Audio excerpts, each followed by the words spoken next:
ochokod masira marapaya motimore odiochieng' makawuono kama ji abiriyo wito ngimagi e masira marapaya manotimore Kikopey e apaya ma Nairobi kadhi Nakuru kendo weyo ji 11 kadhi mbele kod yudo thieth e kuonde thieth mantiere boma ma Nakuru bang' yudo hinyruok kaluwore gi masira makamano. Mae kar masirano ma okawo ngima ji abiriyo.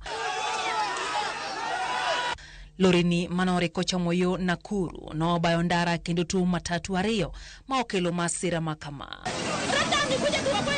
Dereva alimejaribu kucontrol hiyo gari Nissan, lori imemchukua mpaka mahali alikuwa. Imemsukuma ikaralia hiyo Nissan na watu kadhaa wakapoteza maisha. Naye lori ikaenda kama inapanda mlima.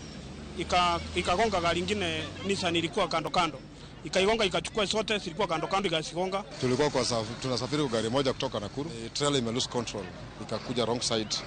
Ikagonga hiyo gari ndogo. Komanda marobila Magelgel Wilson Mwakio yango ni ji abich ne otho kanyo kariyo wito ngimagi kayudo thieth hospital ma St Mary's Hospital mantiere Gilgil. Watu hao wa trailer kwanza wajaribu kuangaliwa maana hatuelewi kabisa. Mimi naonanga NTSA na labda traffic wanalalia upande wa gari ndogo kama matatu na magari mengine, lakini hatujaona wakiangaliwa hao watu wa trailer.